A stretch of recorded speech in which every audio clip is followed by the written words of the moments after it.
izin share dulu.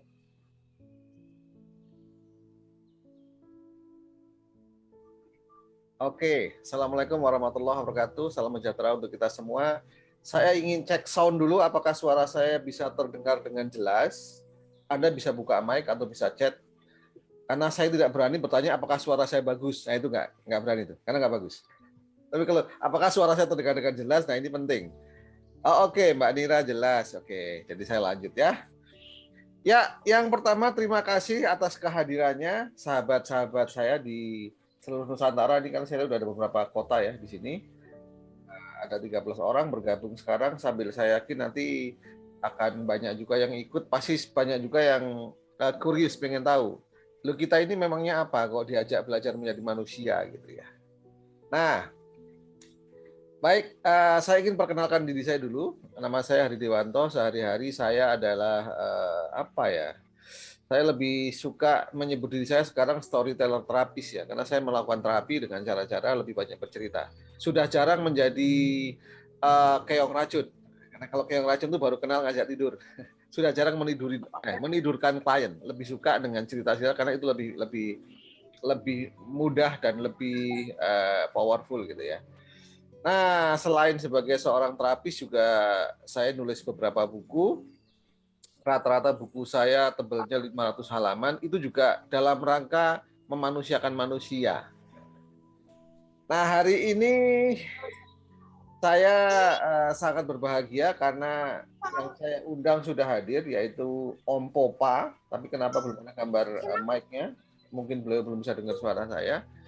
Beliau adalah sahabat, guru, teman, ya banyak lah yang nanti akan saya ajak ngobrol. Jadi ini lebih banyak ngobrol ya. Di awal saya akan memberikan sebuah pengantar saja, karena nanti yang lebih banyak akan kita bombardir dengan pertanyaan adalah Om Popa atau Om Ikhwan Sopa atau Ayah Sopa ya. Nanti beliau akan memperkenalkan dirinya sendirilah sebagai apa gitu ya. Nah, gini, sahabat Cafe Terapi di seluruh Nusantara, ceritanya saya membuat kelas ini memang setelah beberapa minggu yang lalu saya join di kelas yang dibawakan oleh Om Popa gitu ya. Judulnya sih Life Disruption. Ini kelas yang sangat luar biasa karena maksudnya luar biasa memang di luar dari kebiasaan ya. Biasanya kalau saya ngikutin kelas itu pasti sudah ada kurikulumnya gitu ya. Sudah ada lokasi yang jelas gitu. Semuanya sudah terstruktur dengan pola-pola tertentu yang bagus gitu ya. Nah, ketika saya melihat ada flyer live disruption gitu ya, dan saya bertanya kepada beberapa pemangku kepentingannya, itu jawabannya luar biasa. Materinya apa? Biasanya kan nanya materinya terserah Anda. Nanti di sana ditanya dan keren juga, berarti apapun bisa ditanyakan gitu kan. Kemudian cara membawakannya juga luar biasa. Nanti kalau kita lihat luar biasa. Dan acara ini memang diselenggarakan oleh Cafe Terapi dan powered by Life Disruption Community ya. Nanti akan kita berbicara ngobrol lebih dalam lagi dengan Om Popa. Nah, kemudian pulang dari sana itu memang kepala saya dipenuhi dengan banyak sekali gangguan-gangguan. Nah, nanti saya akan tanya apakah tujuan dari pelatihan itu memang itu ya, mengganggu pikiran orang. Dan ketika saya bertanya judulnya memang Life Disruption, saya tanya nanti belajar apa? Karena kok nggak ada apa ya kisi-kisinya. Cuma dijawab dengan satu kalimat yang sekarang saya jadikan judul dari sesi ini, yaitu kita hanya akan belajar jadi manusia. Setelah itu saya nggak bertanya lagi. Ya sudah, saya juga ingin belajar jadi manusia. Nanti teman-teman ketika melihat pengantar yang saya sampaikan, saya yakin juga akan terkejut. Saya yakin, karena saya terkejut, ternganga-nganga. Meskipun itu juga bukan pertanyaan saya di sana ya, saya dengerin aja di sana itu. Banyak orang bertanya ini materi itu, saya lebih banyak mendengarkan saja dan mencatat pun tidak, tapi semua saya masukkan dalam pikiran saya, dalam kepala saya, dan kemudian memang pulang itu 2 hari saya mengalami gangguan tidur. Bentar, supaya nggak bocor, kayaknya saya mute all dulu ya. Nah, oke. Dan gangguan-gangguan itu mungkin, nanti saya akan tanyakan, mungkin itu yang diharapkan gitu. Kemudian supaya tidak menjadi gangguan, saya tuliskan. Nah, saya menuliskan sudah belajar jadi manusia 1.0 sampai 1.3, berarti udah ada 3 tulisan.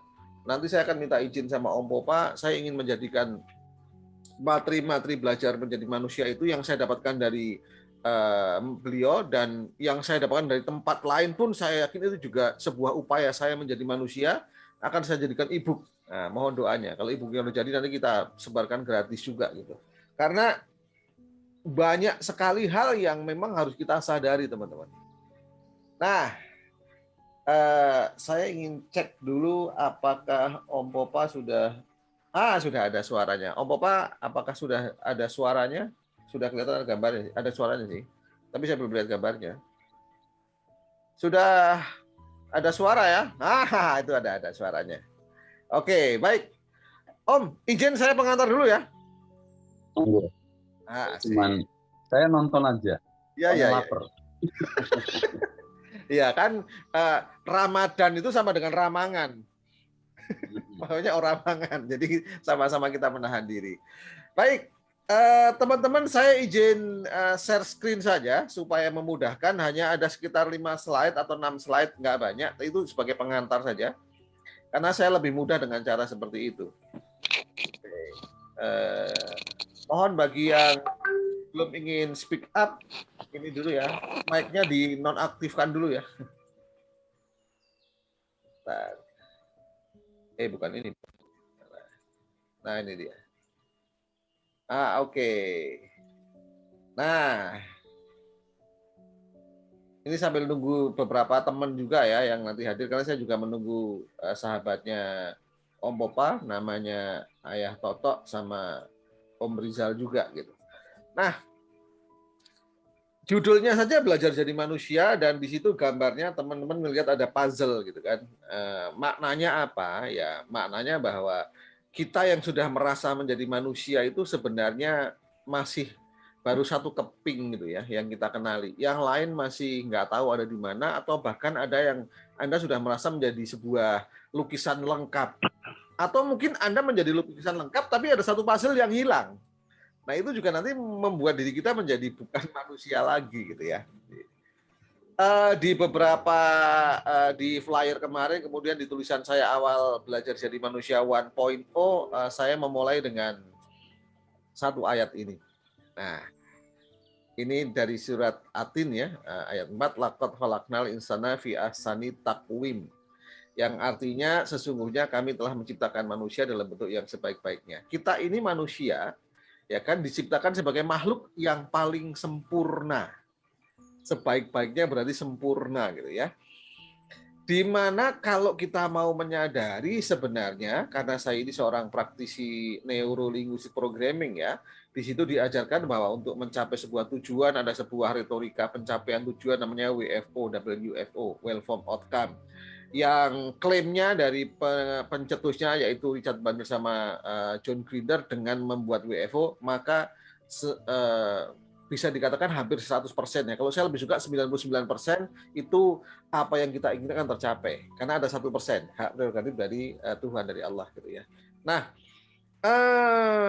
sebagai makhluk yang paling sempurna mestinya kita ini memang akan menjadi pemimpin ya.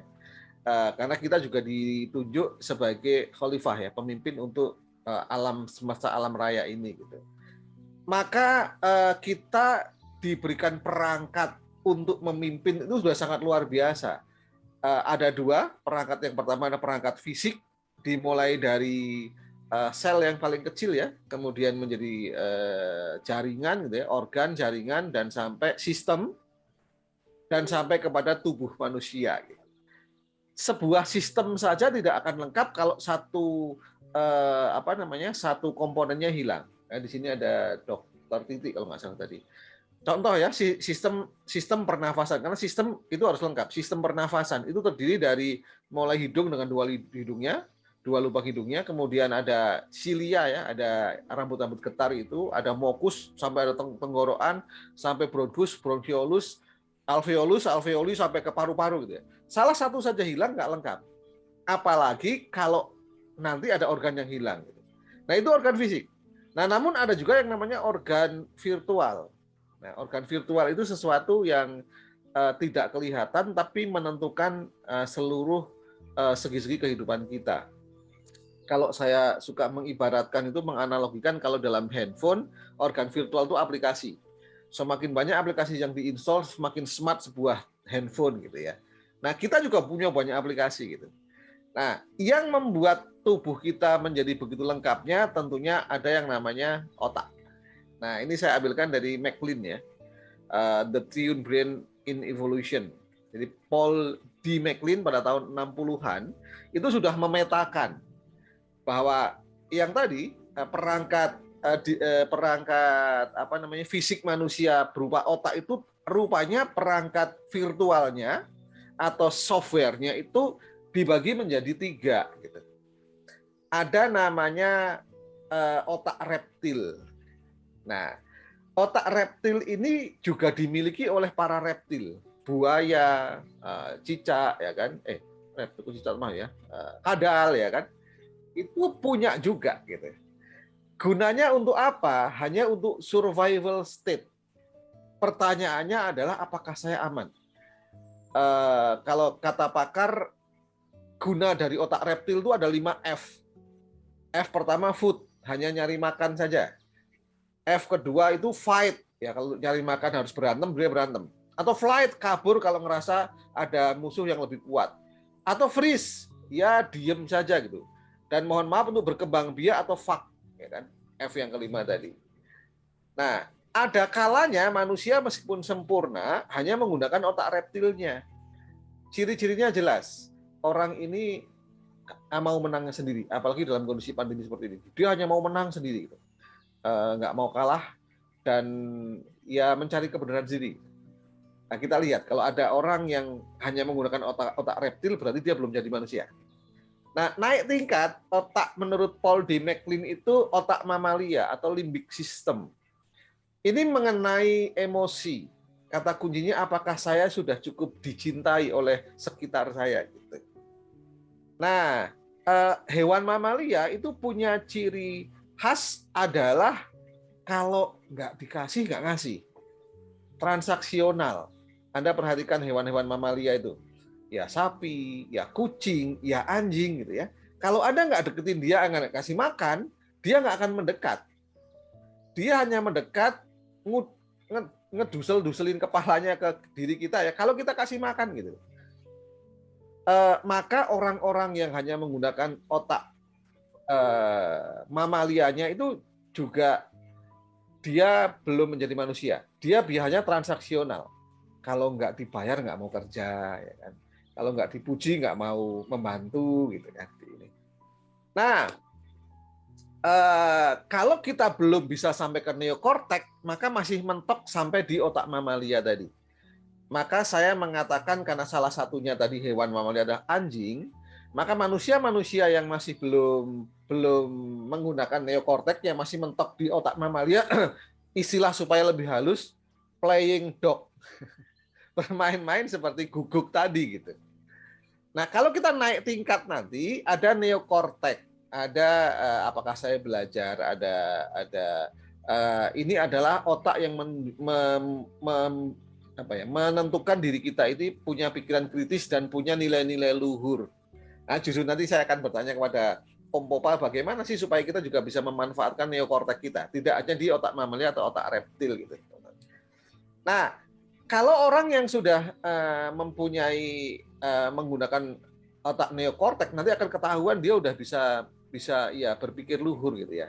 Nah, masih kembali kepada hewan, saya akan tunjukkan bahwa hewan-hewan itu sudah ditentukan oleh Sang Maha Pencipta dengan kekhususannya tersendiri gitu. Ada hewan herbivora. Nah, contohnya itulah, ada kelinci, ada rusa, ada gajah ya kan. Ada sapi, gitu, jerapah.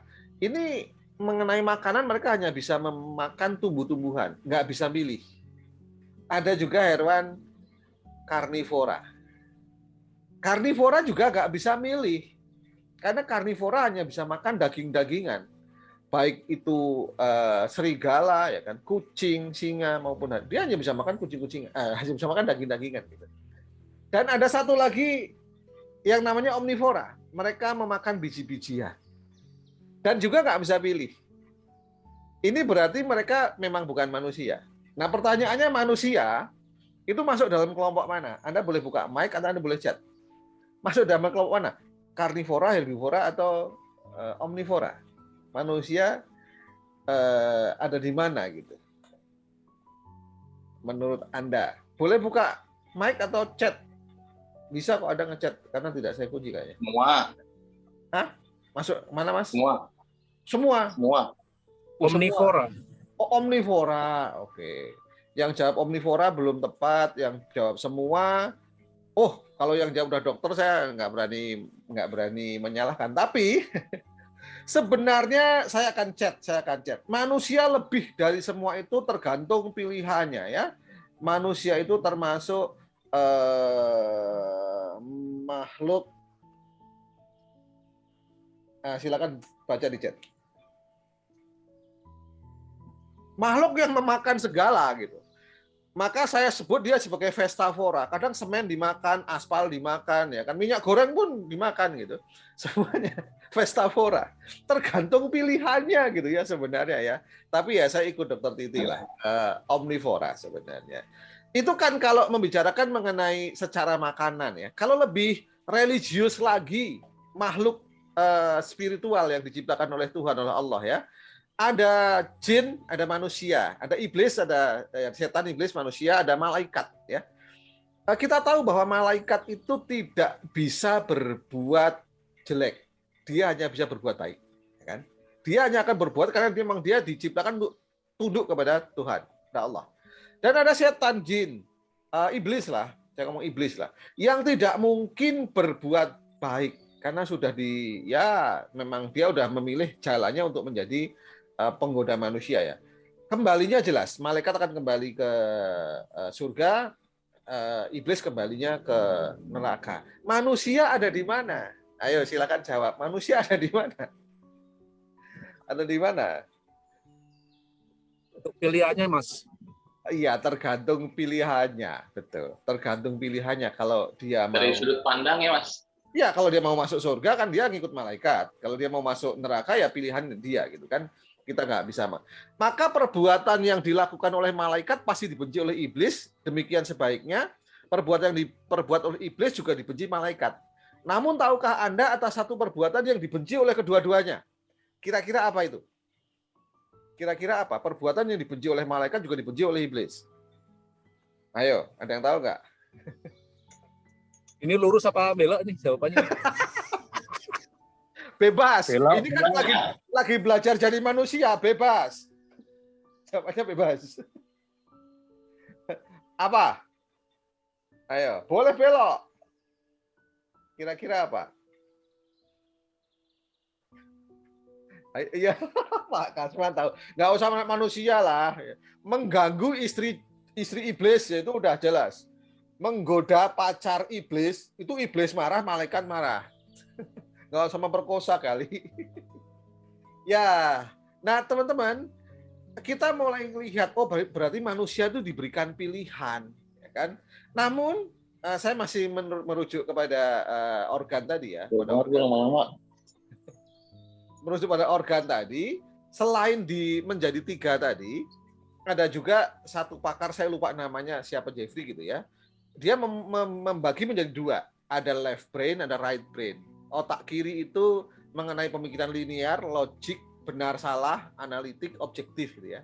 Sementara otak kanan itu holistik, kreatif, emosi, intuitif, subjektif, termasuk God spot. Spiritual itu ada di otak kanan. Jadi ada domain kiri, domain kanan.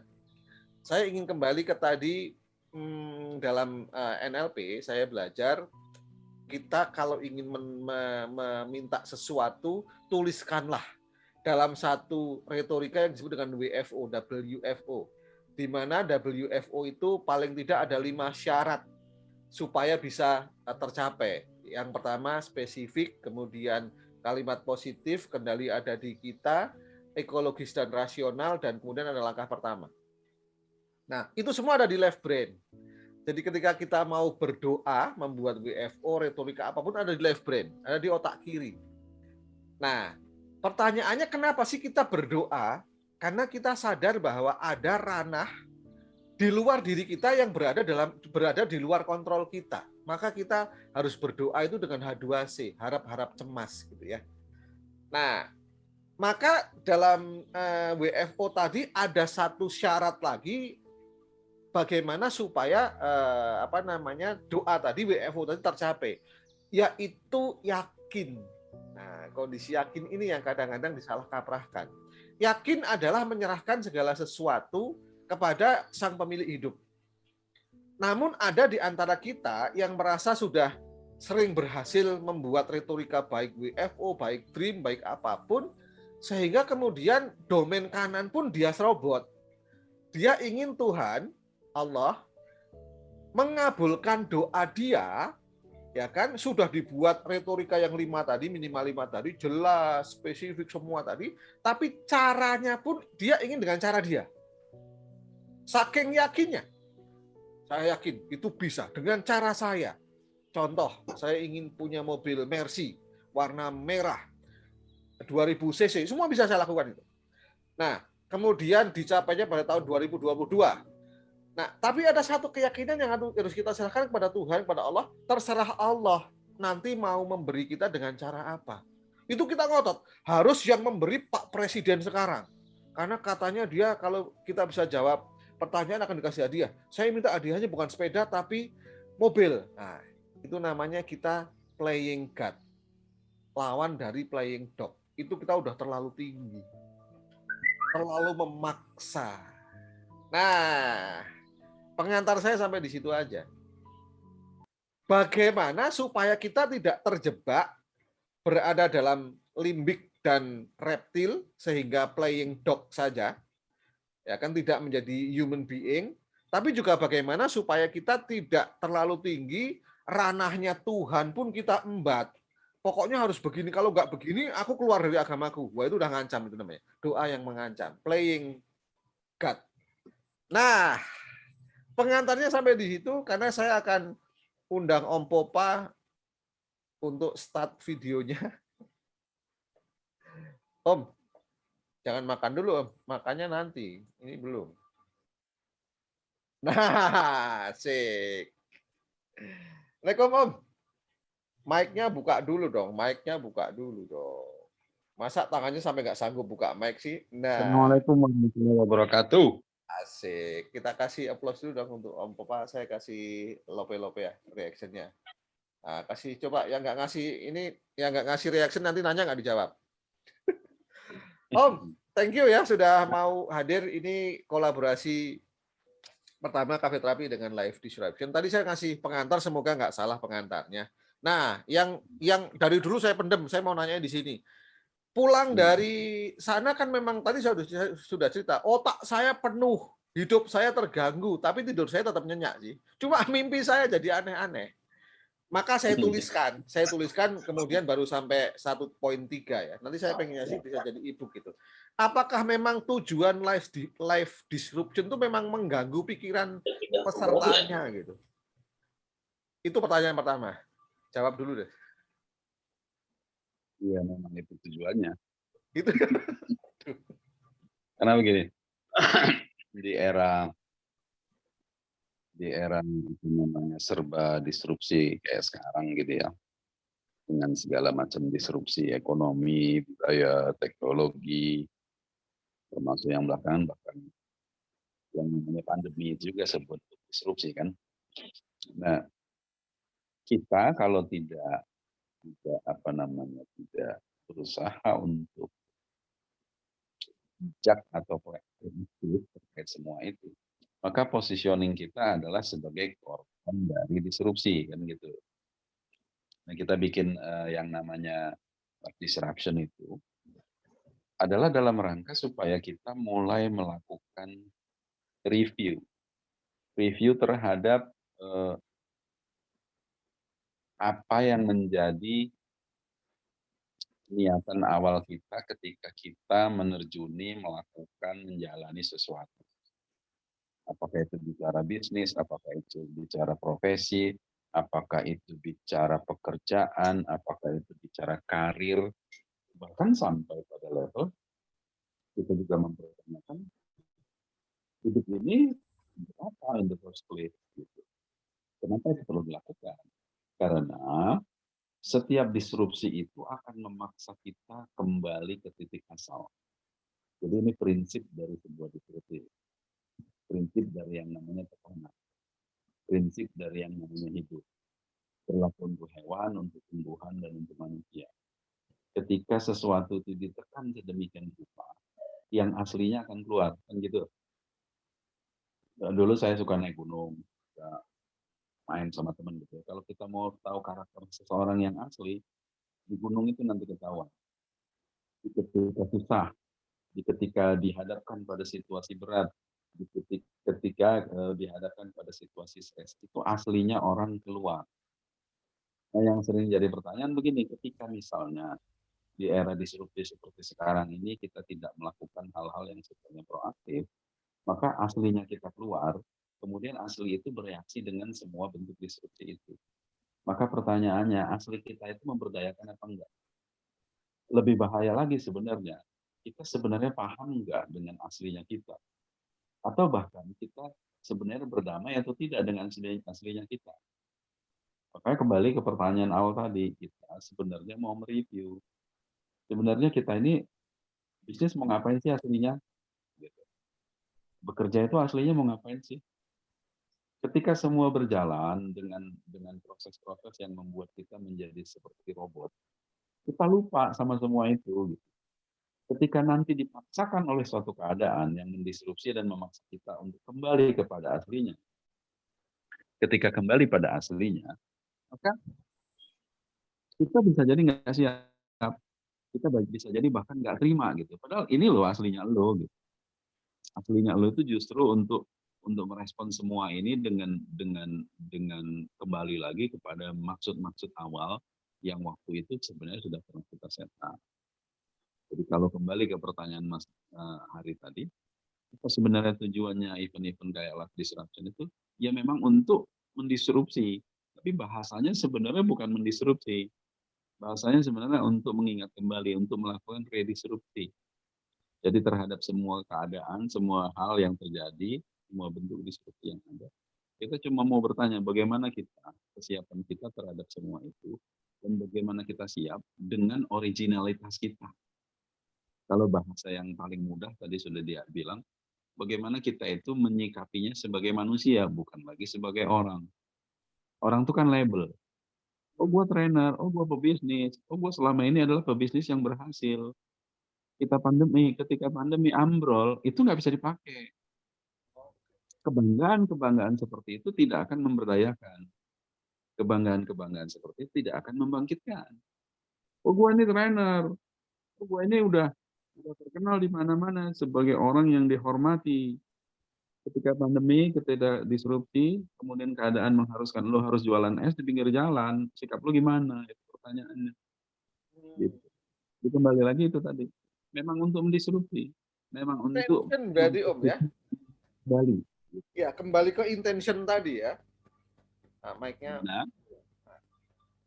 Iya, iya. Halo? Ya, ini jelas. Ya, monggo. Ini yang saya baru ngeh juga bahwa orang itu label, teman-teman. Nah, ini yang kita garis bawahi bahwa kenapa belajar jadi manusia? Memang kita belum manusia, sudah manusia.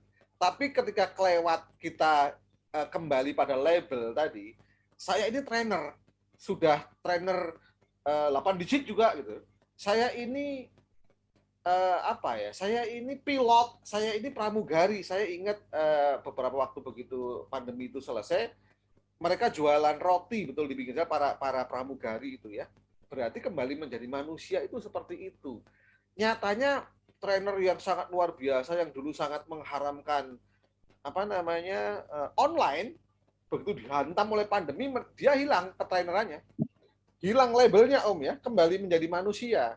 Nah, manusia itu Ya, bahkan mungkin lebih lebih dekaden daripada manusia, yaitu kembali ke limbik sama apa namanya yang mamalia tadi ya.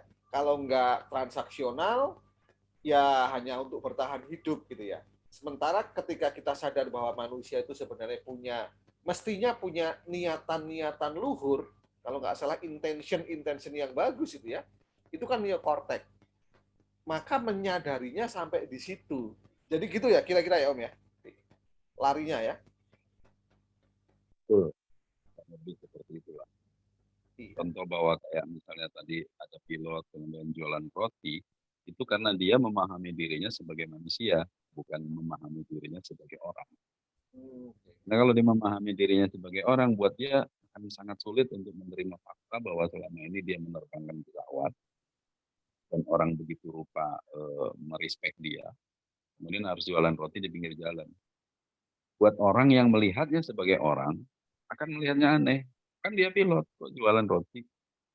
Buat dirinya sebagai dirinya yang melihat dirinya sebagai orang, bukan pilot, kita nggak jualan roti. Tapi fakta bahwa dia melakukannya itu karena dia bisa merenungkan kembali kemanusiaannya. Memang situasinya seperti sekarang ini. Memang keadaannya seperti sekarang ini. Kenapa itu bisa terjadi? Karena siapapun tidak akan bisa berdaya kecuali seseorang. Seseorang siapapun itu tidak akan pernah bisa berdaya kecuali dia bisa berdamai dengan fakta. Dan untuk bisa berdamai dengan fakta, seseorang itu harus jadi manusia dulu. Orangnya dilepas. Pertama, tingkat tingkat PK setiap tingkat.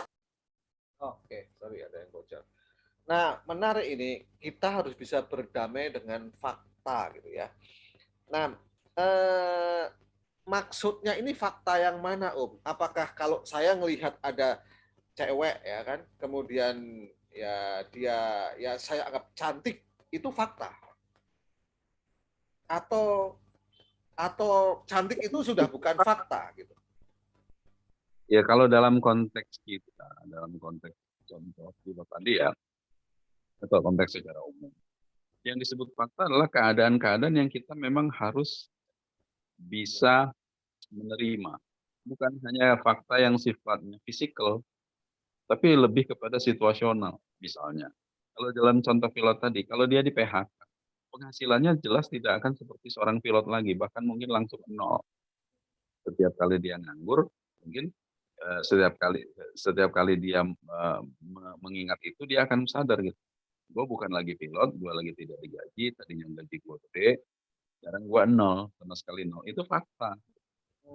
Fakta dulu yang harus diterima, baru bisa berdaya. Ketika seseorang masih belum terima, kok bisa ya, kok gue alami ya, kok bisa sih begini, gue kan pilot juga nggak nggak nggak punya reputasi buruk, kenapa gue yang harus dipecat, kenapa bukan orang lain dan seterusnya. Sepanjang dia struggle sama itu, alias belum bisa menerima fakta itu, bahwasannya dia dipecat dan penghasilannya nol, maka dia akan menjadi sulit untuk berdaya. Maka untuk bisa berdaya, dia harus berdamai dulu sama itu. Dan salah satu alasan atau sebab untuk seseorang menjadi sulit berdamai dengan fakta adalah faktor keorangannya. Bahasa yang mudah adalah egonya dia sebagai seseorang.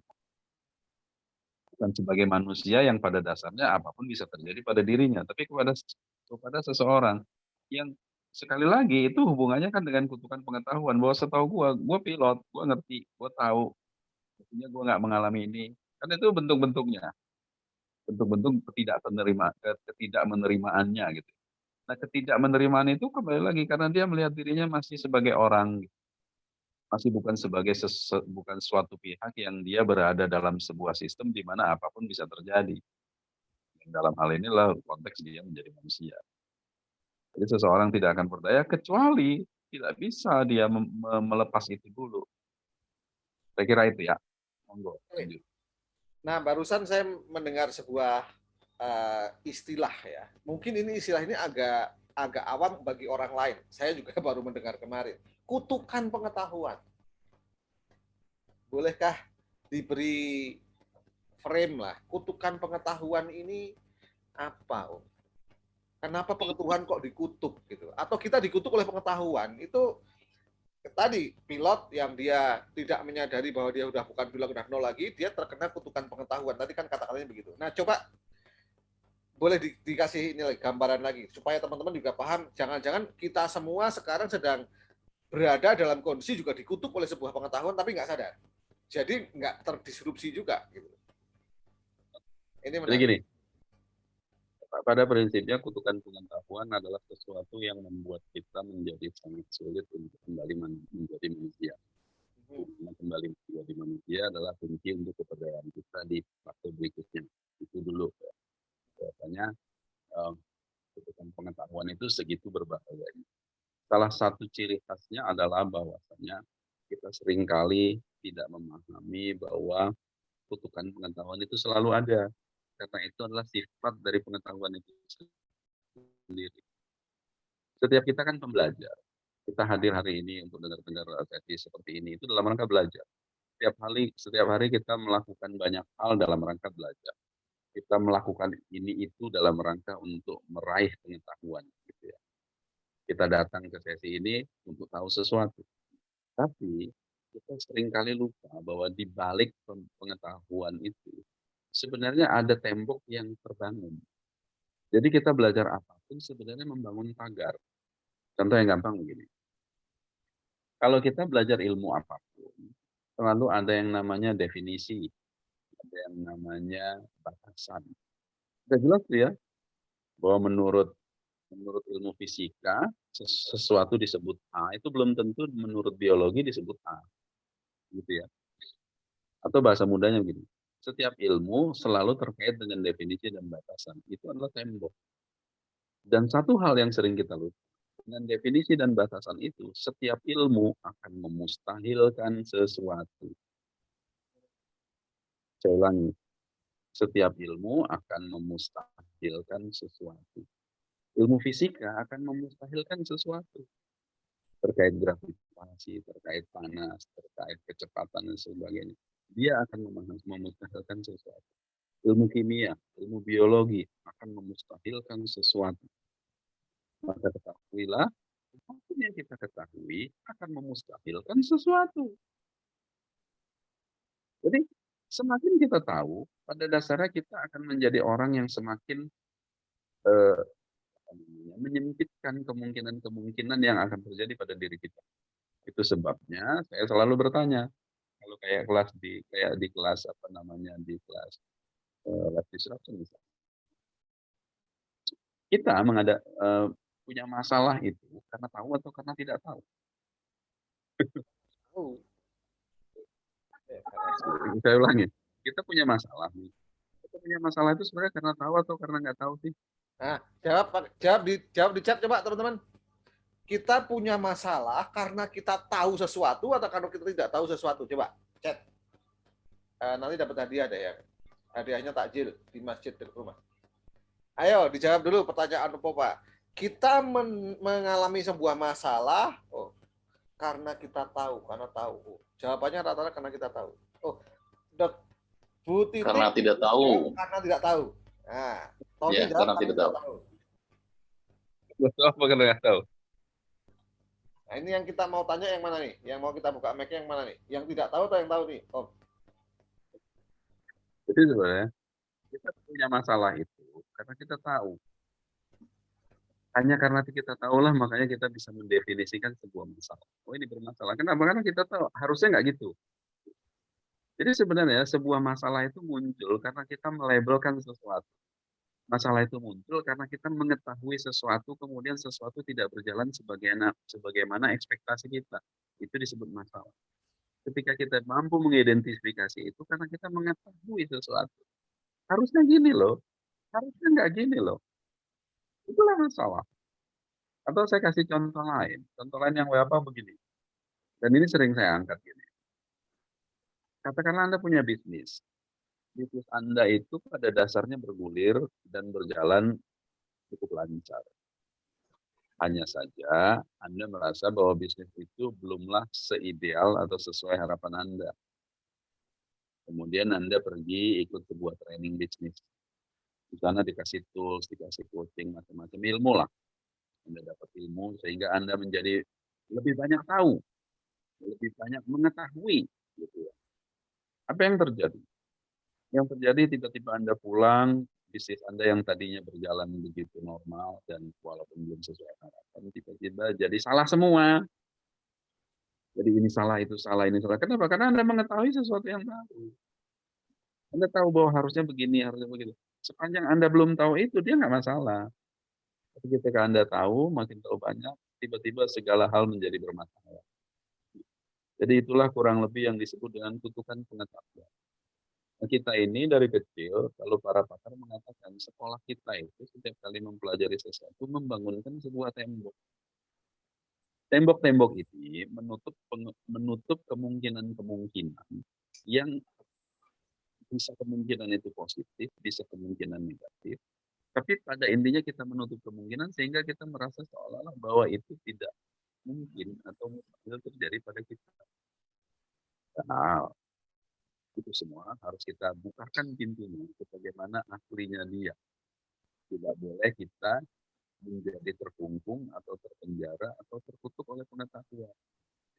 Lebih parah lagi kutukan pengetahuan adalah selain dia menjadikan kita tidak aware pada hal-hal yang sebenarnya mungkin, kita bahkan kadang-kadang menciptakan hal-hal yang kita anggap kepastian-kepastian. Kalau mau gini harus begini, kalau mau gini harus begini, kalau mau begini harus begini. Faktanya kan nggak gitu-gitu amat. Itu termasuk salah satu kutukan pengetahuan. Itu sebabnya ketika melakukan sesuatu yang bagus adalah yang best practice-nya adalah seperti ini. Kalau mau dapat ini adalah begini. Tapi itu berdasarkan best practice, berdasarkan pengalaman masa lalu. Tapi apakah itu mutlak? Ya enggak juga. Gitu. Selalu ada kemungkinan-kemungkinan lain. Yang repot adalah ketika seseorang berulang-ulang berhasil. Kita mau gini harus gini, berulang-ulang berhasil. Kalau mau gini harus gini, kalau mau gini harus gini. Berulang-ulang dan berhasil. Maka dia menjadi identifikasi, dia menjadi identitas. Ketika itulah proses pengorangan terjadi. Ketika proses pengorangan terjadi, seseorang akan benar-benar menjadi orang. Dan ketika datang waktunya di mana apapun nggak works, kayak pandemi misalnya gitu ya. Pandemi itu sudah mengatakan itu, sudah menunjukkan apapun nggak works. Etos bisnis yang selama ini, rumus bisnis yang selama ini, cara kerja yang selama ini, mau di politik, kayak mau di ekonomi, kayak apalagi di medis. Yang selama ini mengatakan kalau mau gini, nggak work saja. Begitu datang pandemi, nggak work saja. Itu adalah bentuk peringatan kepada kita. Kalau kita mestinya memang tidak terlalu memutlakkan kemampuan-kemampuan kita. Kita harus tetap menjadi manusia dengan segala macam kelebihan dan kekurangannya. Di mana kesempurnaan itu bukan pada pemahaman bukan pada pemahaman kemampuan kita. Justru kesempurnaan kita itu ada pada kelemahan kita. Sebab ciri khas dari yang namanya kesempurnaan adalah salah satu kelemahan terbesar dari yang namanya sempurna adalah ketidakmungkinannya untuk dicapai. Kan itu cacatnya kesempurnaan kan begitu. Jadi kita memang harus menjaga diri untuk selalu tetap menjadi manusia. Kan kalau orang di luar sana ngomong selalu manusiakanlah orang lain, manusiakanlah orang lain. Itu sudah rumusan dasar. Bisnis yang berhasil, yang lolos, perhatikan aja. Yang lolos dari pandemi misalnya, itu adalah yang tetap memanusiakan orang. Nggak pecat misalnya. Atau dia tetap melayani, itu memanusiakan orang. Nah kita di Life Disruption itu berangkat lebih jauh. Untuk memanusiakan diri sendiri dulu. Karena keyakinannya kalau kita bisa memanusiakan diri sendiri, lebih mudah nanti memanusiakan orang lain. Itu Kang Hari. Yang lanjut. Ya, saya kira saya akan kasih kesempatan kepada kawan-kawan yang hadir di sini untuk open mic atau apa namanya atau chat untuk bisa langsung bertanya. Tapi sebelumnya saya ingin berikan sedikit latar belakang juga gitu ya.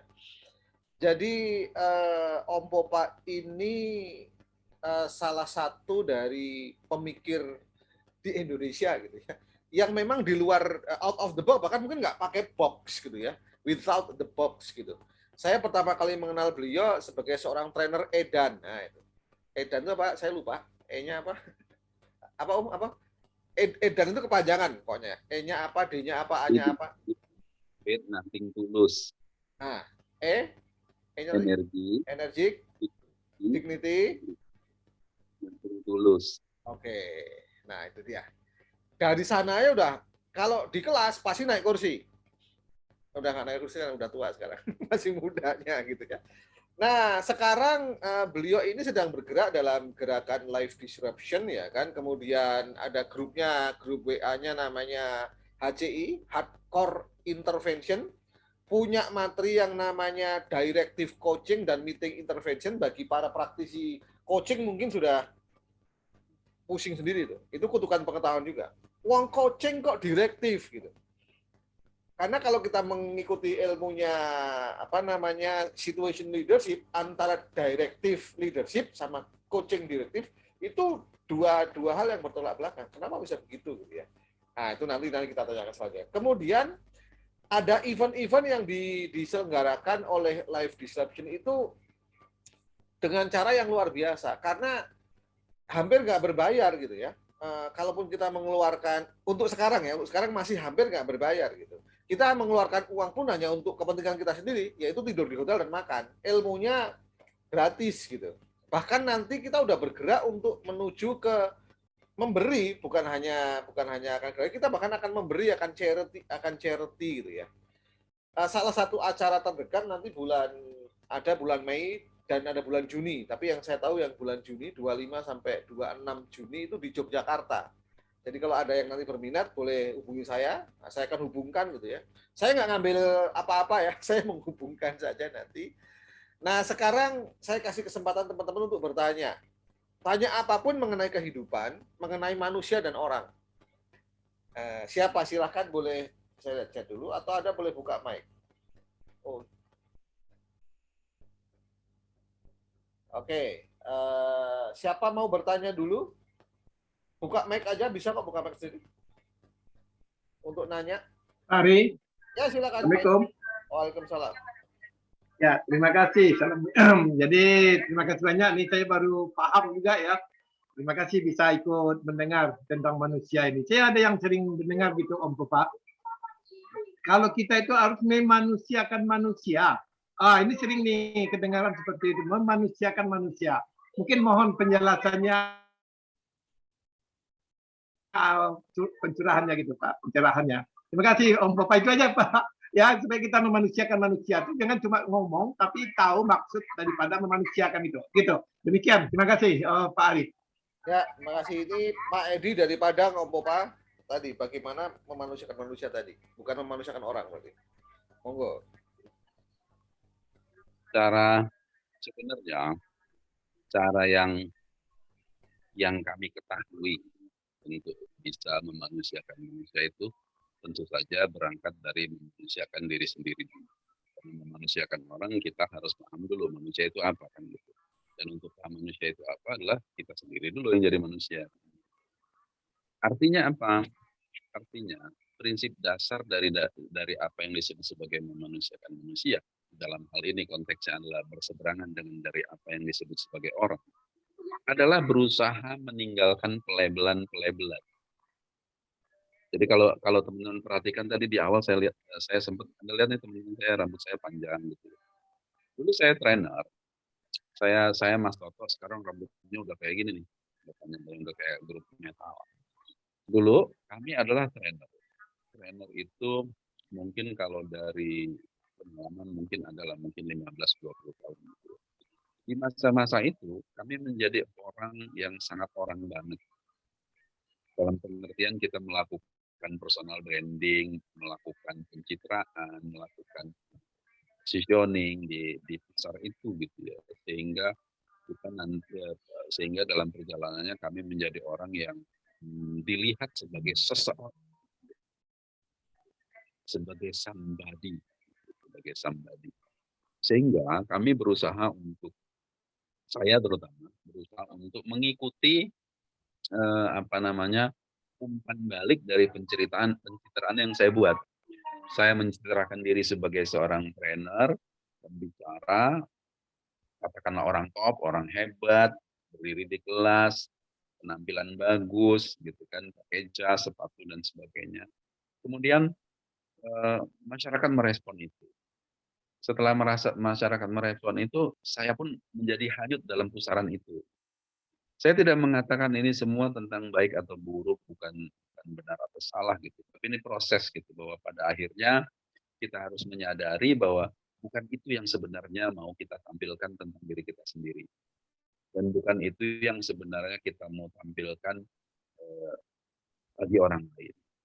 Kita belakangan kan sudah melihat bagaimana fenomena-fenomena kayak flexing gitu ya, yang apa, binomo lah segala macam, itu kan sebuah contoh gitu, bagaimana man orang itu menjadi lebih dihargai daripada manusia. Itu contoh paling nyata, bahwa seseorang itu lebih dihargai daripada sesosok manusia, itu contoh. Sehingga bahasa yang mudah, kalau menjawab pertanyaan Pak ini tadi, caranya gimana supaya untuk kita bisa menjadi manusia, kita mulai dari diri sendiri, kita mulai untuk tidak lagi terlalu melabeli diri sendiri, saya itu ya kayak gini gitu ya.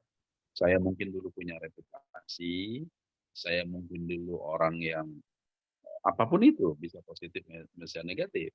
Bisa jadi saya dulu adalah seorang yang sangat dihormati karena pejabat, atau sebaliknya, saya dulu adalah orang yang sangat dibenci karena saya dulu adalah penyamun, misalnya gitu ya. Berhentilah dengan label-label seperti itu. Sepanjang kita menyadari bahwa pada saat ini kita sedang menjadi orang yang sedang berusaha belajar dan berusaha untuk menjadi orang baik, sudah cukup itu aja. Kurangi label-labelnya, belajar melihat diri sendiri seperti itu, belajar untuk menghindari yang namanya kutukan pengetahuan. Karena salah satu yang membuat setan keluar dari surga kan merasa lebih tahu. Setan itu kan nggak ada yang godain dia, yang dia setan. Yang goda bukan setan lain, yang goda adalah rasa lebih mengertinya, rasa lebih tahu dari setan. Jadi ketika kita bicara bahwasanya adalah gimana caranya kita mau menjadi manusia dan mau menjadi manusia, pertama kita kurangi label, kedua jadilah pembelajar. Jadilah orang yang lebih kepada apa namanya, selalu merasa perlu belajar dari siapapun, dari teman-teman, dari orang, dari sekitar, dari fenomena, dari keadaan. Jangan sampai apapun yang kita ketahui langsung mendrive. Kita harus tarik dulu yang kita ketahui itu, tahan diri dulu.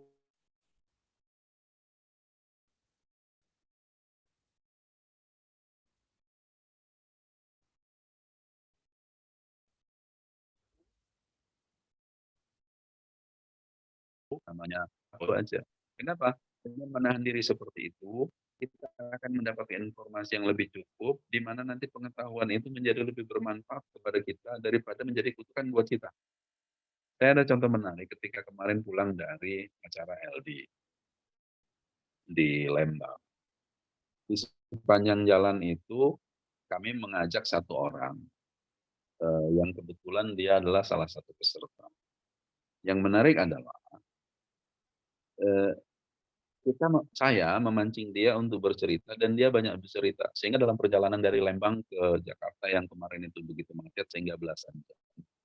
Itu saya lebih banyak mendengarkan dia dan mengatakan cuman berkata sedikit aja, "Oh gitu ya? Oke, baik." Kemudian saya nanya lagi, dia lanjutin cerita. Salah satu hasilnya adalah saya ternyata bisa mendapatkan pelajaran-pelajaran berharga dengan menghubungkan dengan apa yang saya tahu, di mana yang saya tahu itu tidak saya aktifasi untuk menimpali bicaranya, tapi saya jadikan apa namanya, saya jadikan, apa namanya, lahan untuk ditimpa dengan pengetahuan-pengetahuan baru yang lebih melengkapi. Nah, bahkan sampai saya mendapatkan sebuah sebuah insight katakanlah pembelajaran tentang apa itu yang disebut dengan tanda-tanda dan bagaimana kita, apa namanya, nanti bisa belajar untuk mengukur tanda yang benar yang mana sih, gitu kan. Misalnya gini, saya mau bisnis, saya mau kerja, saya mau melakukan sesuatu, apa tandanya bahwa itu mengarah ke arah yang benar, apa tandanya bahwa itu akan berhasil. Tanda mana sih yang harus dipakai? Nah, saya tidak memastikan bahwa ilmu ini memang kita sudah pastikan semuanya bentuk baru pemahaman awal gitu ya.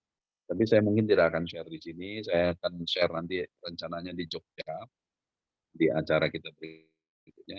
Tapi yang saya mau sampaikan adalah bahwasanya dengan mendengar, dengan menjadi pembelajar dengan tidak terlalu melabel diri baik positif atau negatif, artinya lebih daripada sekedar saya sebagai manusia pembelajar, itulah cara terbaik untuk menjadikan diri kita sebagai manusia.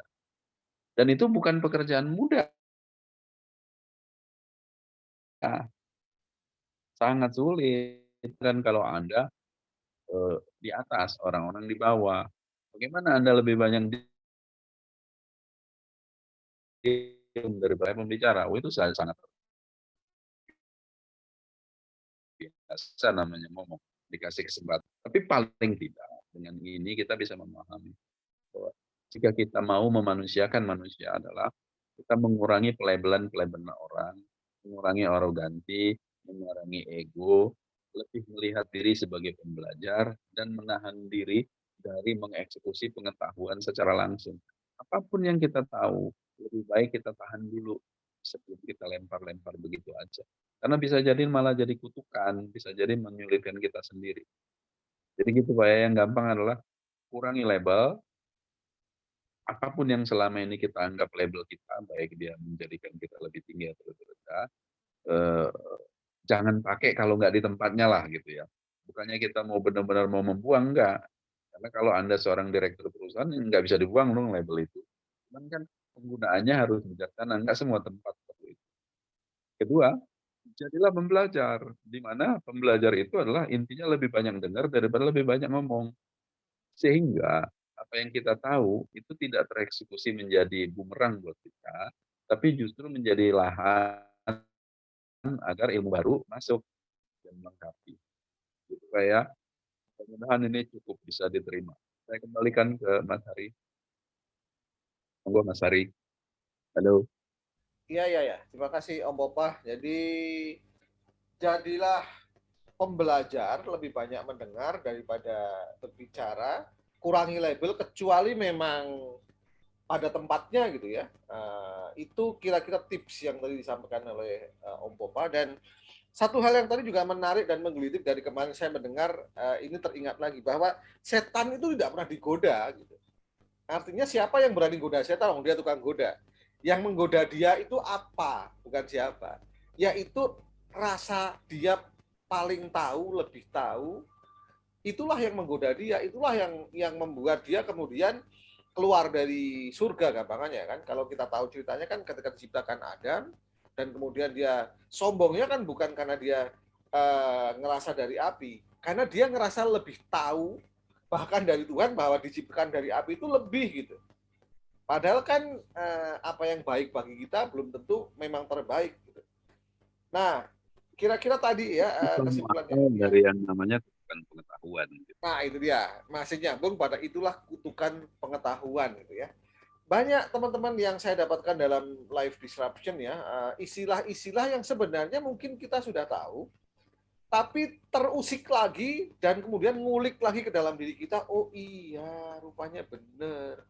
Ada hal yang selama ini kita, ya tadi, kalau orang Jawa bilang sudah terlalu banyak ngomong begini, aku kok, gitu. Aku, gitu kan. Jadi, aku ini siapa padahal? Itu kembali ke manusia tadi. Oke, ada yang mau bertanya lagi? Masih dibuka? Ayo, siapa? Om Bopa ini kalau yang nanya ladies seneng dia. Siapa mau bertanya? Buka mic-nya aja. Nggak ladies juga seneng maksud saya. Ayo, siapa yang mau ngulik lagi? Ilmu-ilmu sederhana aja, tapi dalam kalau bagi saya. Silahkan. Ada yang mau bertanya? Kalau nggak, saya nanya. Halo, Assalamualaikum. Waalaikumsalam. Silakan, Coach Kang Zul. Wah, ini pakar ini juga. Sorry, off kamera. Iya, ini agak gelap nih. Backlighting. Silahkan. Salam kenal. Kang Haris. Silahkan, Om Satria. Ini ilmunya banyak juga ini. Saya pernah ngikutin webinarnya kok. Apa pertanyaannya? Sama Om Papa. Ini sederhana aja. Kalau cara mendengar itu gimana yang lebih dalam? Itu saja pertanyaannya. Cara mendengar yang lebih dalam seperti apa? Oke. Monggo. Langsung. Ya, langsung aja. Kalau Anda pernah belajar yang namanya ada namanya learning state. Learning state itu adalah state pembelajar, dan namanya belajar itu paling mudah adalah dengan mendengar, dengan mengamati dan mendengar. Makanya ketika kita mendengar, konteksnya itu adalah bukan sekedar membuka telinga, tapi mengobserve dan membuka semua ruang saluran masuk informasi. Saya pernah bereksperimen tentang sebuah skill di mana kita melakukan proses pembelajaran dengan cara mendengar, dan kemudian dalam waktu yang tidak terlalu lama ternyata apa yang kita dengar itu bisa langsung berproses, langsung diolah dan menjadi sebuah output berbentuk sebuah skill. Misalnya gini, kalau Anda pernah dengar ada orang yang belajar kok bisa lebih cepat belajar bahasa, tentu lebih cepat belajar bahasa bahasa Rusia, bahasa Spanyol dan seterusnya. Kok bisa lebih cepat belajar skill fisik tertentu, sepatu roda, skateboard, renang dan seterusnya. Ternyata konteksnya kan kita selalu mengenal bahwasanya learning state itu ada hubungannya dengan learning preference, seorang yang visual, auditory, kinestetik dan sebagainya gitu. Tapi ketika bicara auditory saja, istilahnya bagaimana mendengar itu bisa lebih efektif. Kalau konteksnya pakai konteks belajar, kita harus pahami dulu. Atau saya kasih keywordnya dulu ya. Keywordnya adalah begini. Mendengar itu akan lebih efektif belajar dengan satu catatan. Jangan ada judgement. Mungkin bisa ketik itu. Jangan ada penghakiman. Jadi kalau Anda mendengar, jangan menghakimi. Itu namanya belajar. Saya ngomong nih ya, saya ngomong sesuatu. Anda kelihatan mendengar atau Anda merasa mendengar, tapi Anda harus punya awareness apa yang sedang terjadi pada diri kita. Misalnya gini, itu kayaknya cuma teori deh yang diomongin. Kalau katanya belum tentu. Atau sih, kayaknya nggak gitu deh. Perhatikan ya, bagaimana kutukan-kutukan pengetahuan Anda sedang beroperasi. Sepanjang yang gue tahu nggak kayak gitu deh. Kutukan pengetahuan Anda sedang beroperate. Itu kan dulu gue pernah tahu begini-begini, kata orang begini, nggak gini kok. Ini saat Anda mendengar loh nih. Saat Anda mendengar itu yang terjadi. Ketahuilah itu kan pengetahuan Anda sedang operate.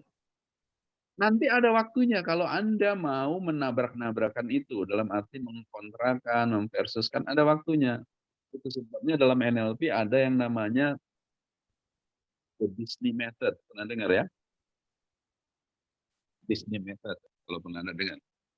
Jadi sekali lagi, key-nya adalah kalau Anda mendengar, dengarkan tanpa judgement. Kenapa? Itu pertanyaannya. Karena begini loh. Kenapa kalau seseorang menyampaikan sesuatu, mempresentasikan sesuatu, menyampaikan sesuatu, ngomong tentang sesuatu. Satu, ada intonasi. Di luar pilihan kata ya. Satu, ada pilihan kata. Kedua, ada intonasi. Ketiga, ada tekanan suara, ada volume, dan bahkan ada ekspresi. Itu artinya apa yang mau disampaikan adalah lebih dari yang bunyi keluar dari mulut.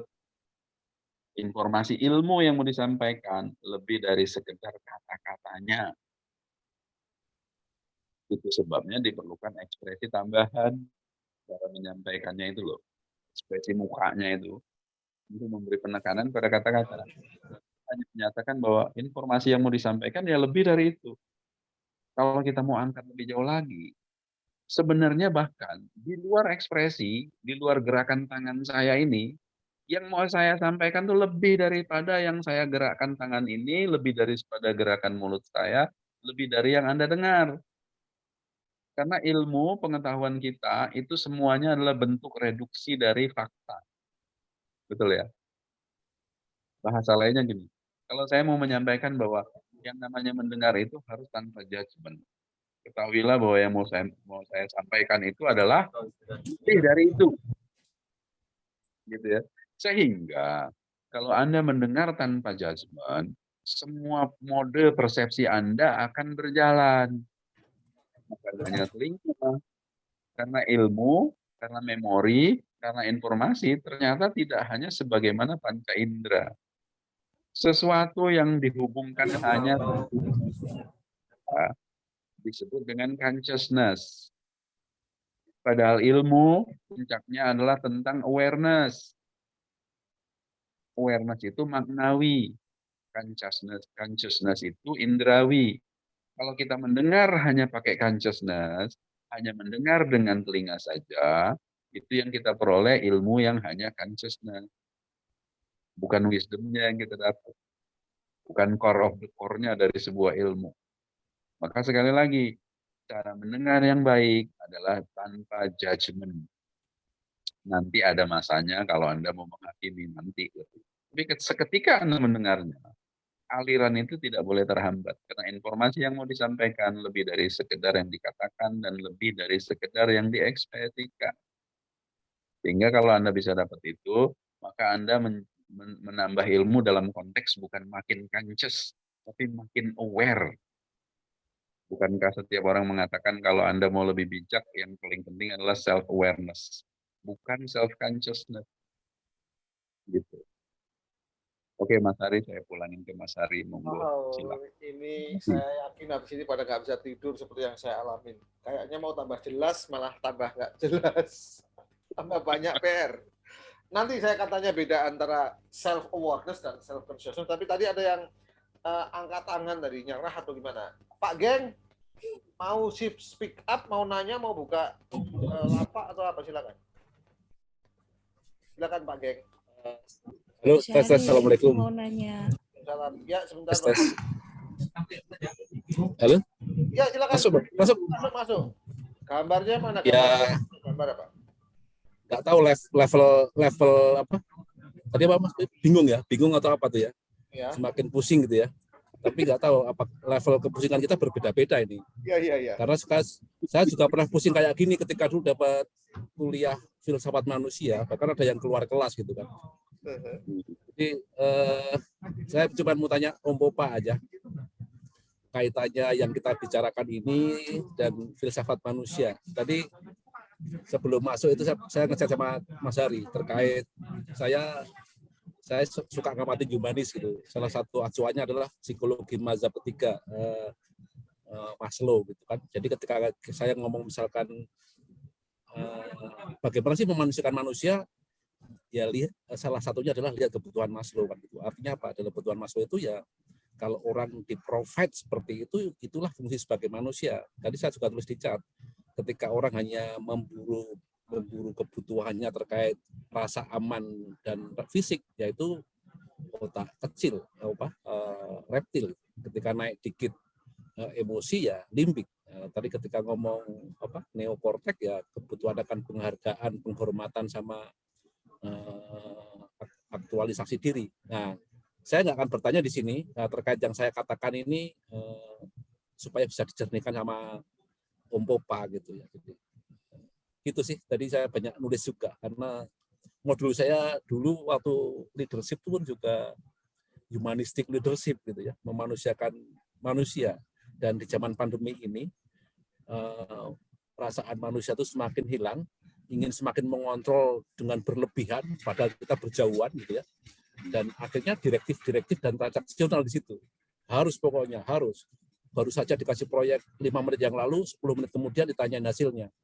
Dan saya seperti mesin, padahal manusia tidak menganut proses otomasi. Jadi selalu ada fenomena, selalu ada distraktif di setiap saat. Itu aja biar saya ngomong gini agak tenang, Kang Hari. Dapat teman ini diskusi sama Mas Hari. Oh siap. Nanti saya kasih nomornya Om Popa itu. Humanistic leadership. Nanti next ini ya. Next sesi kita ngabuburitnya itu ya. Humanistic leadership ya. Ya, ada komentarnya Om Popa yang disampaikan oleh Pak Geng tadi? Ya, sebenarnya semua itu kan sebenarnya semua konsep kayak Maslow, terus yang kita sampaikan itu kan sebenarnya pemodelan ya. Pemodelan dalam pengertian gini, bahwasanya kita tidak pernah mengerti, tidak pernah bisa paham aslinya seperti apa sebenarnya kan gitu. Tapi sepanjang pemodelan dengan pemodelan itu masih punya benang merah, masih punya kesinkronan, masih punya kekongruenan, kita bisa mengatakan bahwa oh ya kayaknya benar deh pemodelan ini kurang lebih masuk akal, bisa diterima dan kemungkinan ini mendekati benar kan gitu. Contoh kalau misalnya saya komentar terkait Maslow misalnya. Kalau kita mau cermati yang namanya piramida Maslow itu, kan itu sebenarnya bergerak dari bawah ke atas, di mana dari bawah itu adalah consciousness, ke atas itu adalah awareness, kan gitu. Yang dari bawah itu adalah sifat-sifat yang indrawi, makin ke atas itu sifatnya yang maknawi, kan begitu. Sama aja sebenarnya. Kalau misalnya di bawah Maslow itu soal security, keamanan, hal-hal yang bau fisik lah, hal-hal yang bau indrawi. Naik ke atas semakin ke maknawi. Artinya dari bawah consciousness naik ke atas semakin ke arah awareness. Maka dalam konteks kita bicara manusia atau memanusiakan manusia, itu tidak bisa lepas dari awareness. Tidak bisa lepas dari soal-soal yang sifatnya maknawi. Itu sebabnya Imam Ghazali, kalau pernah dengar ada nulis buku namanya Kimia Kebahagiaan, itu selalu dia pertanyaan itu diulang-ulang. Saya ini siapa, di dunia ini mau ngapain, habis ini mau kemana, selalu tentang itu.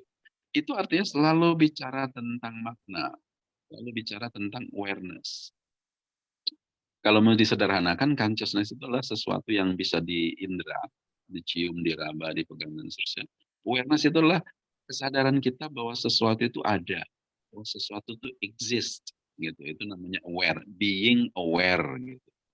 Saya tahu bahwa di atas sana ada bulan, walaupun saya nggak lihat, itu namanya aware. Nah, awareness adalah tentang segala sesuatu itu, kita menyadari bahwa itu ada. Sehingga, kalau bicara tentang pemodelan tadi, menurut saya memang nggak ada pertentangan ya sejauh ini. Bahkan dalam pemodelan, kalau di agama ada pemodelan soal nafs gitu kan. Ada nanti lagi pemodelan soal hati misalnya, yang Soder, Kolb, Lub, dan seterusnya. Ada pemodelan nanti tentang nafsu itu yang lawam, amaroh, mutmainah, dan seterusnya. Itu akan ada selalu mirip. Jadi bicara tentang manusia akan selalu bicara tentang hal seperti itu. Yang perlu kita sadari adalah bahwa semua itu berbicara lebih dari sekedar consciousness. Bicara lebih dari sekedar hal-hal indrawi, melainkan hal-hal yang terkait dengan makna. Nah, orang itu physical. Orang itu consciousness. Orang itu indrawi. Manusia itu lebih kepada maknawi. Gitu. Monggo dilanjut Mas Hari. Ya, thank you. Berarti orang itu lebih ke consciousness, sementara kalau manusia lebih ke awareness, gitu ya. Baik, tadi ada satu ladies yang mau bertanya. Jadi nggak, mana tadi? Oh, hilang. Mbak Kholis? Masih ada kah? Oh, hilang. Mbak Dewi, mana tadi? Tanya. Memanusiakan itu kayaknya cenderung aktif dan ada kata kerja. Pertanyaannya, kenapa manusia harus dimanusiakan? Apa saja penyebab banyak manusia yang tidak manusia?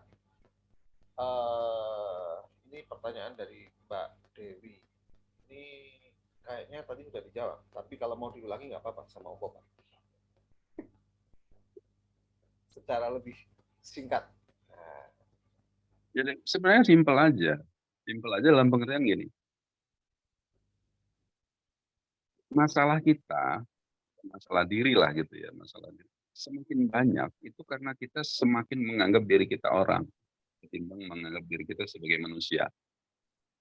Jadi kalau ditanya, kenapa manusia harus dimanusiakan? Supaya masalahnya nggak banyak. Supaya masalahnya sedikit aja. Kalau Anda pernah nonton film judulnya The God Must Be Crazy. Ya. 5 menit pertama itu bicara bagaimana manusia itu mempersulit hidupnya sendiri. Misalnya gini, manusia pengen mempermudah hidupnya. Ditemukanlah minyak bumi, ditemukanlah bensin, ditemukanlah mobil, motor, dan sebagainya. Gitu ya. Kemudian manusia mengalami kemajuan. Kemudian sampai titik berikutnya muncul masalah baru karena masalah yang lama diselesaikan. Atau muncul masalah baru justru karena masalah itu dibuat sendiri. Misalnya apa? Kemacetan.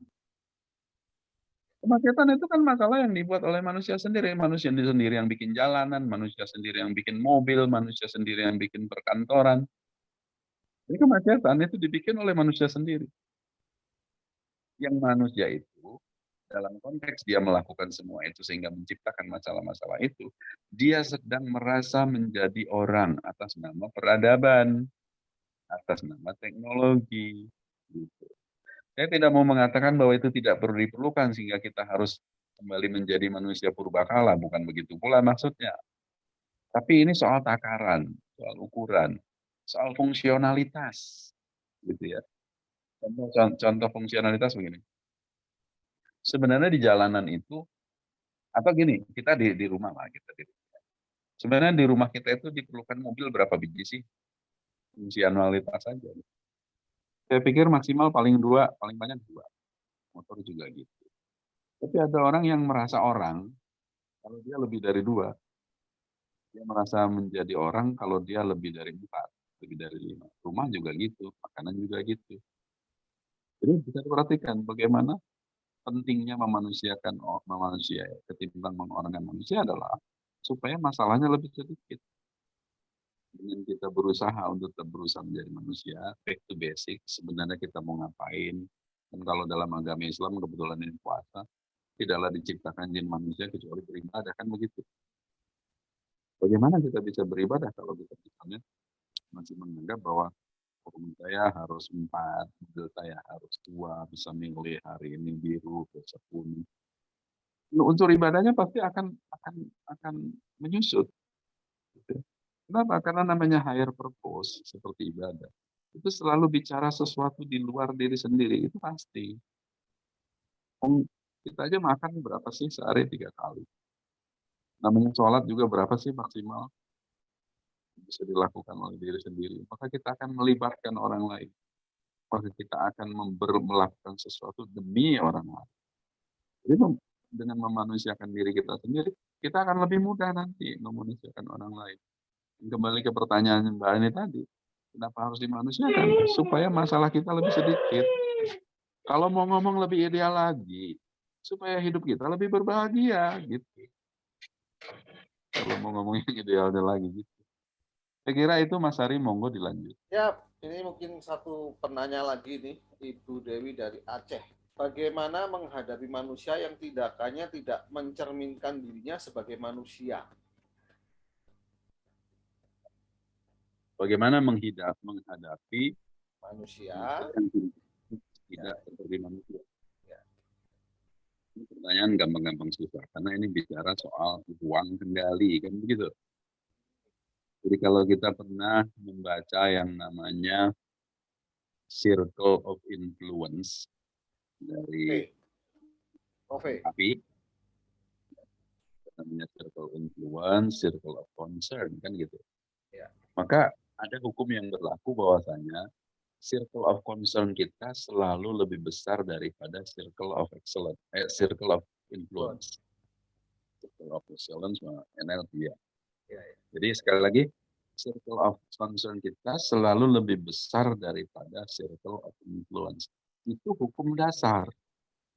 Kalau mau contoh begini, siapapun kita ingin anak kita sekolah di sekolah yang terbaik.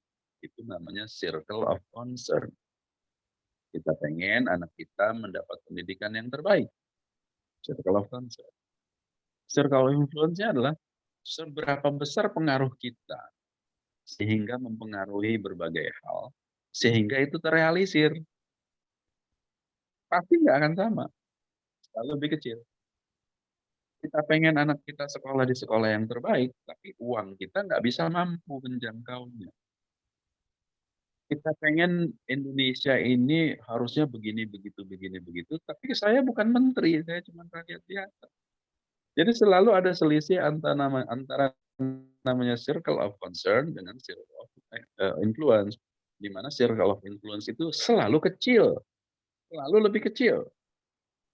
Nah, kalau kembali ke pertanyaan, bagaimana kita menghadapi orang yang perilakunya tidak mencerminkan dia sebagaimana manusia?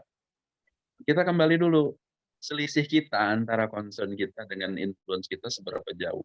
Maksudnya begini, apa kepentingan kita dengan orang itu? Seberapa jauh pengaruh kita pada orang itu? Apa yang bisa kita pengaruhi sehingga mempengaruhi orang itu? Kalau tidak banyak, concern kita yang harus kita kurangi. Bukan kita nggak peduli. Ada seseorang perilakunya nggak kayak manusia. Bukan kita nggak peduli, tapi kita memang tidak punya kemampuan untuk mempengaruhi sesuatu yang bisa mempengaruhi dia. Paling tinggi, kita bisa mempengaruhi, dalam tanda kutip ya, mempengaruhi. Kenapa saya bilang tanda kutip? Karena mungkin nggak berpengaruh. Gitu. Misalnya apa? Paling nyeletuk di medsos. Tapi apa banyak gunanya? Enggak. Dan setiap kali kita nyeletuk di medsos itu, emosi kita sendiri terpengaruh. Bisa emosi kita menjadi marah, menjadi kecewa dan seterusnya, tapi tidak banyak pengaruh yang bisa kita lakukan. Kecuali kita bisa secara direct mempengaruhi. Gitu. Jadi sekali lagi jawabannya adalah bagaimana sikap kita terhadap seseorang yang sifatnya tidak manusia atau tidak manusiawi. Lihatlah seberapa jauh pengaruh kita bisa melakukan perubahan terhadap itu. Kalau pengaruh kita belum banyak, kalau pengaruh kita belum besar, maka concern kita kurangi. Atau bergeraklah untuk mempengaruhi secara domino efek. Artinya kita pengaruhi nggak langsung. Kita pengaruhi misalnya seseorang lain yang punya pengaruh lebih besar kepada orang itu. Nanti kalau orang itu belum bisa, orang itu mempengaruhi lagi orang yang lebih besar pengaruhnya kepada orang itu, dan seterusnya. Jadi kita tidak bisa punya sikap yang yang kita berharap orang itu bisa langsung berubah kalau kita nggak punya pengaruh. Makanya harus seberapa besar kesadaran kita untuk mempengaruhi dia itu jadi catatan. Kenapa? Karena catatannya ketika seseorang kita sebut sebagai kurang manusia berarti sedang jadi orang itu orang, betul ya? Orang itu lagi jadi orang kalau dia kita sebut sebagai kurang manusiawi. Dia menjadi pengusaha, dalam label pengusaha, label orang kaya, label orang yang berkuasa, kan gitu. Dia lagi jadi orang, belum jadi manusia. Kalau orang sudah jadi manusia, itu nggak akan ada keluhan itu kan gitu. Dan kalau orang sudah pada level manusia, itu sudah nggak peduli lagi jarak, posisi jabatan, nggak peduli, kita sama-sama manusia. Gitu. Justru pertanyaan ini muncul karena ada seseorang yang sedang sangat menjadi orang. Maka kita untuk mempengaruhi kemanusiaannya itu ngukur gitu. Seberapa jauh sih pengaruh kita? Apakah suara kita didengar atau dibalik siapa sih yang dia dengar suaranya? Gitu.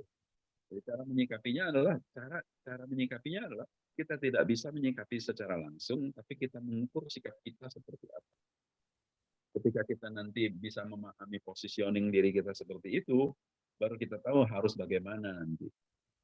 Jadi nggak gerusa-gerusu gubrak-gubrak.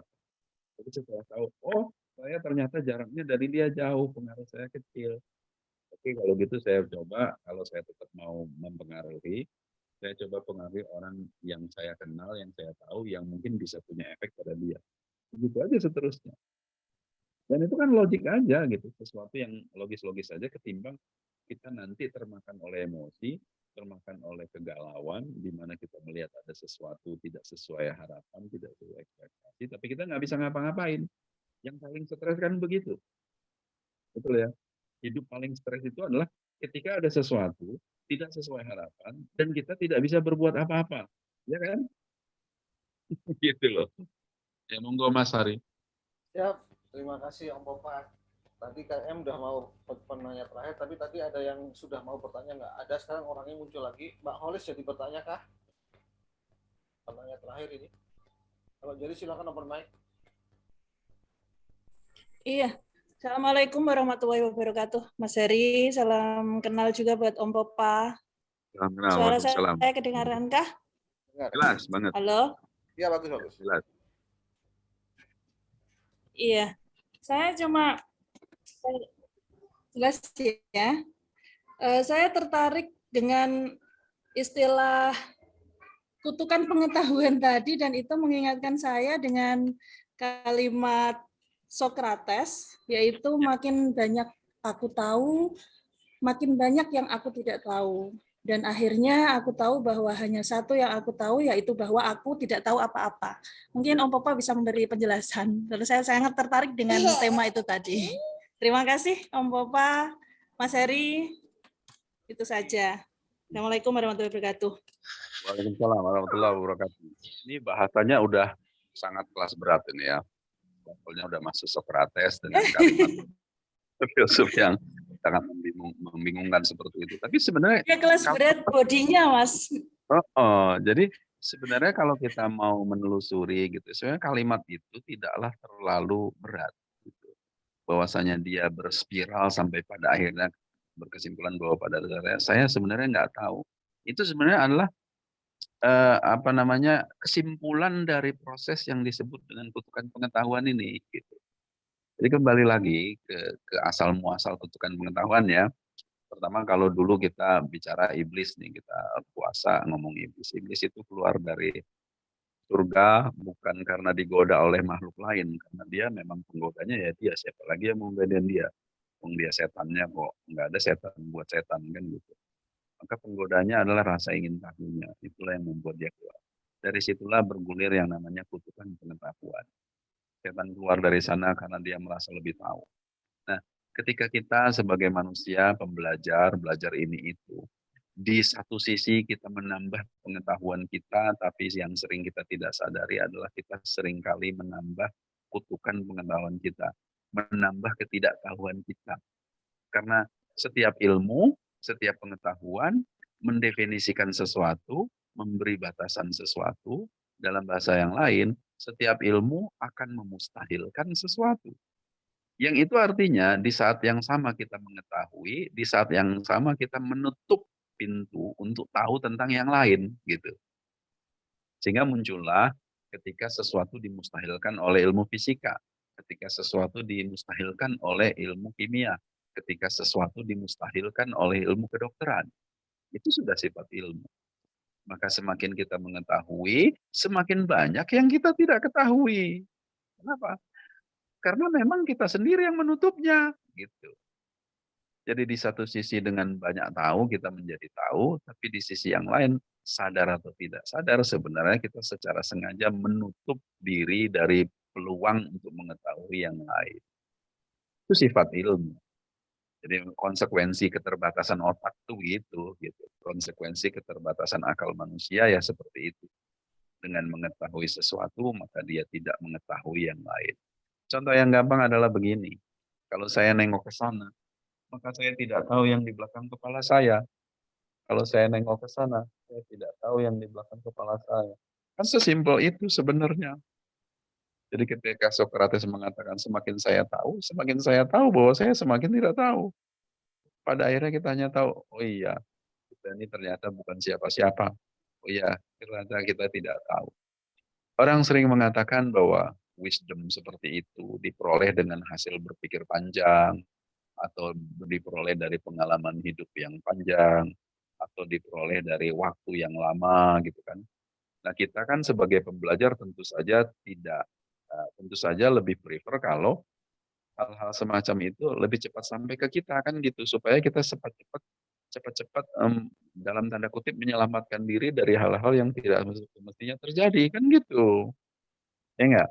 Sehingga semua yang disebut Sokrates dan sebagainya tadi itu adalah lebih baik jika kita mulai dari sekarang mulai menyadari bahwa apapun yang saya pelajari, apapun yang saya ingin ketahui, setiap kali saya mendapat pengetahuan baru, sadarilah bahwa di sana ada peluang kutukan pengetahuan gitu.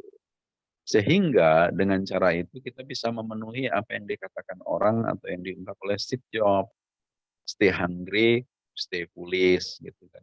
Semakin belajar, semakin merasa bodoh, semakin berisi, semakin tunduk kalau ilmu padi gitu ya.